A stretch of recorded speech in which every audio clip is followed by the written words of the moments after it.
Madame, Monsieur, bonjour. Bienvenue dans votre journal dont voici les principaux titres. Bientôt, la communication de crise n'aura plus de secret pour les membres de la coordination nationale des associations de veille citoyenne CNAVC.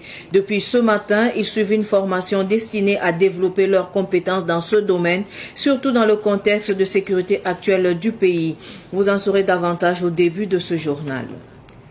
La CEDEAO, la communauté économique des États de l'Afrique de l'Ouest, tient à réaffirmer sa ferme condamnation de toute attaque terroriste qui menace la paix et la sécurité des populations dans la région ouest africaine.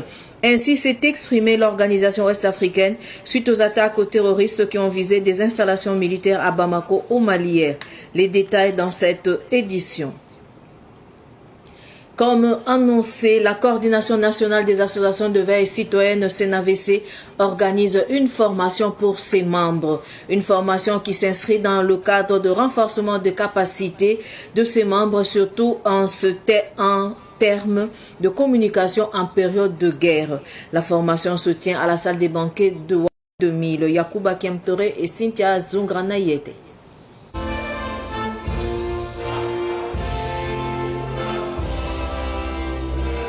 C'est avec l'hymne de la victoire, le Ditanier, que la CNAVC, Coordination nationale des associations de la veille citoyenne, débute sa formation sur la communication en temps de guerre. Venus des 13 régions du Burkina, les membres de la CNAVC veulent jouer leur partition dans cette lutte contre le terrorisme. Adama Kouré, président de la CNAVC.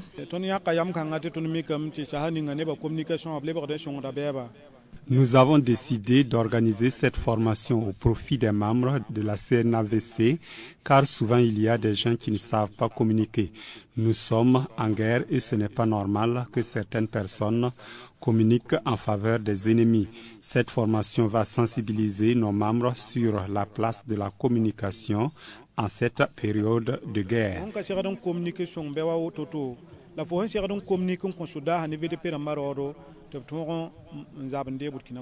Conscient de l'importance de la communication en temps de guerre, la CNAVC fait appel à plusieurs communicateurs, dont Adama Sigiri. Il est chargé d'expliquer aux membres de la veille citoyenne leur rôle dans cette guerre. Nous sommes dans un contexte très difficile aujourd'hui, dans un monde géopolitique dominé par la communication. Nous sommes en guerre, il va de soi que nous puissions communiquer en avantage pour communiquer pour notre camp, comme je l'ai dit. Nous sommes là pour nous entretenir avec eux, leur apprendre quelques rudiments nécessaires qui rentrent dans le cadre d'une communication en cette période de guerre. L'objectif même d'abord de la communication, pourquoi aujourd'hui il faut communiquer, il faut se fixer un objectif et rester concentré. S'ils n'ont pas souvent d'objectifs, il va de soi qu'ils se perdent. Mais aussi, en plus même de ces objectifs-là, il y a des défis qu'ils doivent pouvoir relever dans ce contexte-là. Ces défis sont nombreux, sont des défis majeurs. Et après cela, nous allons aussi réfléchir sur des perspectives. Voilà. Ils pourraient mieux s'organiser, mieux se former pour pouvoir mieux relever ces défis de communication. Le ministre de la Jeunesse, Roland Somda, parrain de cette formation, salue l'initiative de la CNAVC et invite ses membres à toujours continuer dans cette dynamique.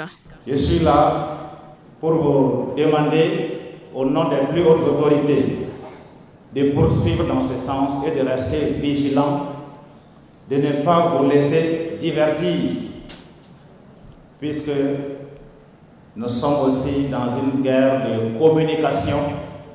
C'est de faire en sorte que la communication puisse être une arme en notre faveur et non en notre défaveur. Cette formation est placée sous 2 thèmes majeurs. Le premier thème porte sur le rôle, l'organisation et le fonctionnement de la CNAVC dans un contexte de défis sécuritaires et de développement. Et le deuxième sur la communication en période de guerre, objectifs, défis et perspectives. De son côté, l'Association des retraités de la communication et de l'information du Burkina, ARCI-BF, a procédé à la dédicace du tome 2 de son ouvrage intitulé « Parcours, souvenirs et témoignages de pionniers », un livre qui vise à faire découvrir et connaître l'histoire des devanciers dans le milieu des médias. La dédicace a eu lieu le vendredi dernier au centre de presse Norbert Zongo. Cynthia Zungrana et Ramatou Azanwo, reportage. Le tome 2 de l'ouvrage intitulé Parcours, souvenirs et témoignages de pionniers compte 196 pages et dresse le portrait de 19 journalistes à la retraite et de professionnels de métiers assimilés dont l'âge est compris entre 75 ans et 81 ans. Une manière pour l'association des retraités de la communication et de l'information du Burkina de rendre hommage aux dévanciers. Je pense qu'un témoignage n'est complet que quand on expose oralement, visuellement ou de façon audiovisuelle son expérience, son vécu, le passé autant que le présent. Nous, les retraités, sommes l'illustration de la bonté divine parce que n'arrive pas à la retraite tout le monde. C'est donc une grâce. Et nous avons le devoir d'exposer aux générations futures notre expérience afin qu'elles puissent tirer le maximum de profit de nos chutes, de la manière dont nous sommes relevés et la manière dont nous poursuivons notre vie. Je le souhaite de manière suffisamment exemplaire. Jean-Hubert Bazier recommande vivement la lecture de ce livre aux jeunes journalistes. Moi, je voudrais vous encourager, vous, les jeunes, permettez-moi d'utiliser ce terme-là. Vous, aujourd'hui, vous aurez intérêt à lire ces livres, à comprendre ce qui a motivé ces gens à embrasser je ne dirais pas la carrière, mais la passion de l'information. Comme on le dit, le journalisme, on vient de partout pour être journaliste. La réussite n'est pas garantie et si on en sort, c'est encore mieux. Le tome 2 du livre Parcours, souvenirs et témoignages de pionniers est une suite logique du tome 1 qui a été publié en 2020 à l'occasion du 10e anniversaire de l'ARCIBF. Le tome 1 qui est encore disponible et le tome 2 du livre sont vendus à 2000 francs CFA chacun. Parlons à présent de la deuxième édition de Salon Afrique Beauté Cosmétique International qui se tiendra du 7 au 10 novembre prochain à Ouagadougou. Cet événement met à l'honneur la beauté de la femme africaine. L'annonce a été faite le vendredi dernier lors d'une conférence de presse. Le point avec Madinatou Draogo et Jamilatou Kabore.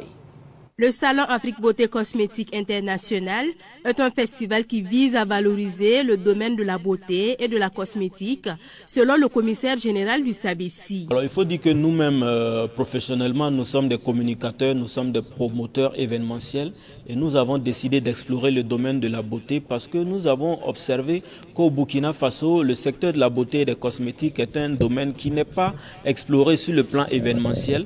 Voilà pourquoi nous avons décidé de combler ce vide-là afin de permettre aux acteurs et professionnels dans les différents domaines de la beauté, des cosmétiques et du bien-être de pouvoir se promouvoir, mais aussi pouvoir présenter leurs produits au cours d'un événement comme le SABESI.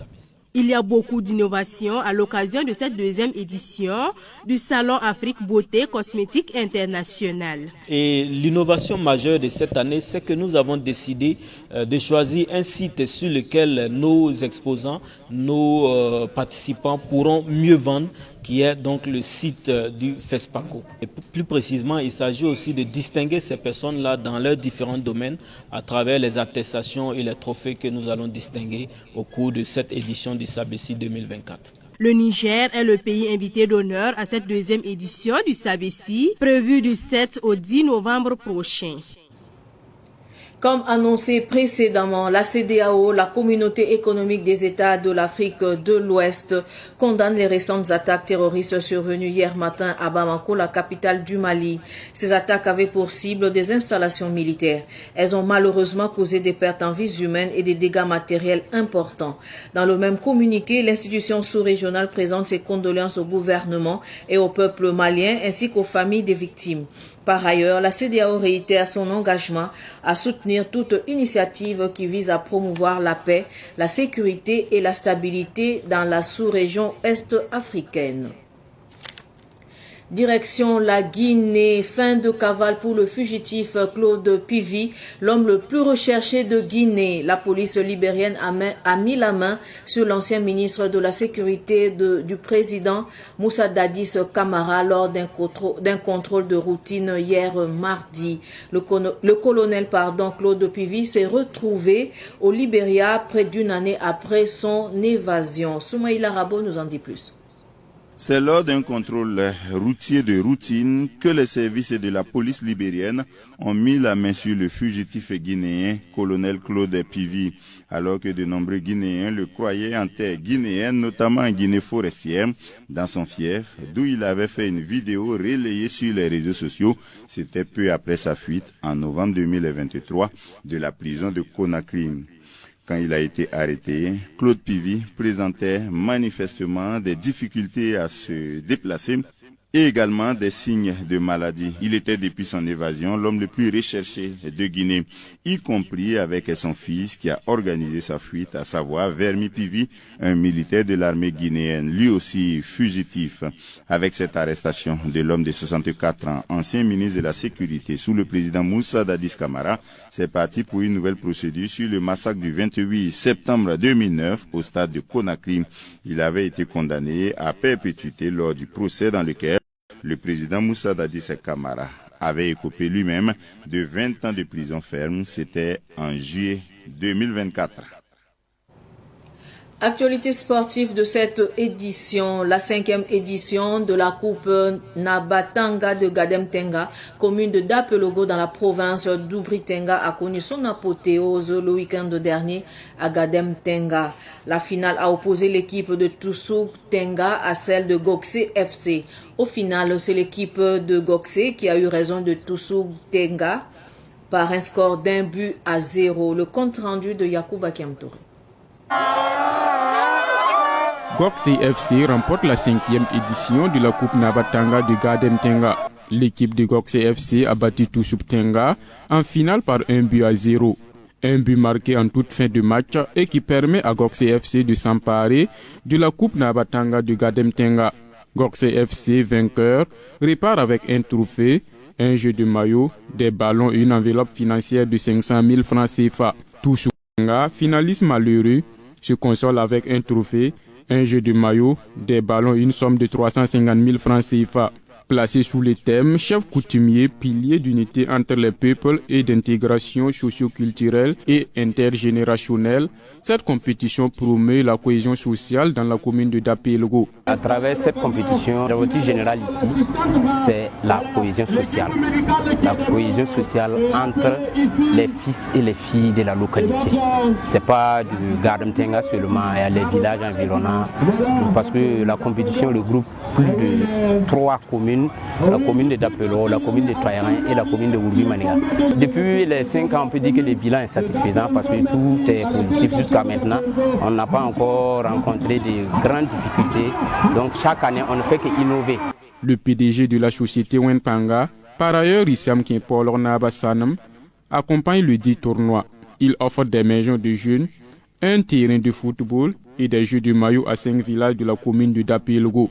D'où la satisfaction du premier vice-président de la délégation spéciale de la commune de Dapelogo, Noufou Ilboudo. C'est un sentiment de satisfaction, un sentiment de joie qui nous anime ce soir quand nous voyons la mobilisation de cette jeunesse-là. Nous réitérons nos sincères remerciements à Sa Majesté le Naba Senem de Kinpalro pour les soutiens multiples qu'il donne à la commune de Dapelogo. Ce n'est pas la première fois qu'il soutient des initiatives de ce genre. Donc nous, en tant que membres de la délégation spéciale et fils de la commune, nous lui témoignons notre reconnaissance, notre gratitude et nous prions pour qu'il ait la santé, qu'il continue de soutenir cette jeunesse-là. En prélude à cette finale, le comité d'organisation a organisé une course cycliste féminine. Elle a connu la victoire de Sarah Zida qui gagne un vélo et une enveloppe financière.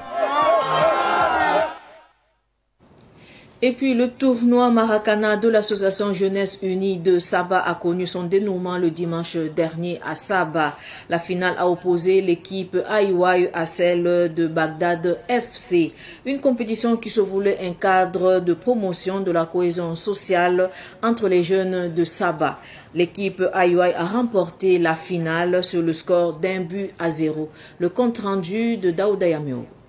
Aïwaï FC est champion de la 5e édition du tournoi Maracana de l'association Jeunesse Unie de Saba. Elle a battu Bagdad FC par le score de 1-0. Aïwaï FC remporte le trophée, un jeu de maillot, un ballon et une enveloppe financière. Ce tournoi promeut la cohésion sociale et l'entraide entre les jeunes de Saba. L'objectif de cette compétition, c'est de réunir la jeunesse, essayer de s'unir pour le développement de notre chère patrie. Nous aussi, on doit savoir que l'avenir de demain nous appartient. Selon le co-parrain Ibrahim Ouedraogo, le Burkina Faso a plus que jamais besoin de l'union de tous ses filles et fils pour le retour véritable de la paix, et le football est le canal idéal. Cela a été possible par la situation du pays actuellement. Il faut de la cohésion, il faut la paix entre les jeunes et les hommes du quartier. Voilà la raison que je me suis donné pour les accompagner. On sent que vraiment il y a de l'engouement et on pourra passer notre message, le message de paix, le message de sécurité, le message de cohésion sociale dans le quartier. Les minimes ont également chaussé les crampons entre eux, et dans cette catégorie, c'est Kwabaga FC qui a battu le centre face au tir au but. L'association Jeunesse Unie de Saba a donné rendez-vous les vacances scolaires prochaines pour la 6e édition. Basketball avant de clore cette édition. La salle des arts martiaux du CNOSB abrite depuis lundi les phases finales du championnat national de basket en hommes et dames saison 2023-2024. 4 rencontres étaient au programme lors du lancement de ces phases finales en hommes. Les précisions avec Ruben Wilson Kodjo. En match d'ouverture, l'USFA mieux organisé a disposé de l'USFRAN venu de Bobo du Lasso par 72-49. En deuxième opposition de la journée, AOH, champion en titre, a tremblé face à KSBC durant toute la rencontre avant de prendre le dessus en toute fin de match par 55-50. ASGOB et Aïsounabi ont livré un match équilibré en troisième opposition. Les pétroliers, malgré leur volonté, ont courbé le Chine par 49-40. L'Est Douane, en dernière rencontre de la journée, a atomisé NBBC par 120-25. Ce championnat-là, ce sont les phases finales de tout ce qui s'est passé depuis 3 ou 4 mois. Actuellement, nous sommes dans les dernières phases finales qui concernent les seniors hommes et les seniors dames. Techniquement, ça va se passer au niveau des seniors hommes. C'est 2 poules de 4 où toutes les équipes vont se rencontrer, et à l'issue de ce mini-championnat par poule, les 2 premières vont jouer la finale samedi et les 2 deuxièmes vont jouer le match de classement samedi matin. Quant au niveau des dames, il s'agira ici de faire un carré d'as. Elles vont commencer vendredi et la finale aura lieu samedi. L'ex-capitaine de l'équipe nationale à l'Afro-Basket en 2013 en Côte d'Ivoire, qui vit désormais en Belgique, a fait le déplacement pour suivre ces phases finales. Je suis déjà agréablement surpris. Une chose de très positive, c'est que le championnat se déroule déjà dans des enceintes couvertes. Ça, c'est déjà quelque chose de positif. Et puis après, au niveau basket même, ce que j'ai vu pour le moment, il y a du bon jeu, il y a un bon niveau. Maintenant, il faut une continuité, un championnat complet. Il faut que les joueurs eux-mêmes aussi s'engagent et fassent quelque chose, parce qu'il faut progresser, une chose. Il faut essayer aussi de progresser, montrer qu'on a envie de progresser. Et la suite, en fait, aussi, il y a un deuxième participant qui est très important aussi. Il faut que lui aussi s'implique, c'est la fédération. Donc, c'est la fédération qui a vraiment besoin de construire, d'avoir des objectifs, de chercher des partenariats, en espérant qu'il y ait des partenaires aussi qui les suivent. Au total, 8 clubs masculins et 4 féminins prennent part à la compétition, dont les phases finales sont prévues pour le samedi prochain. Ainsi s'achève ce journal. Merci de rester fidèle au programme de Savane TV. Au revoir.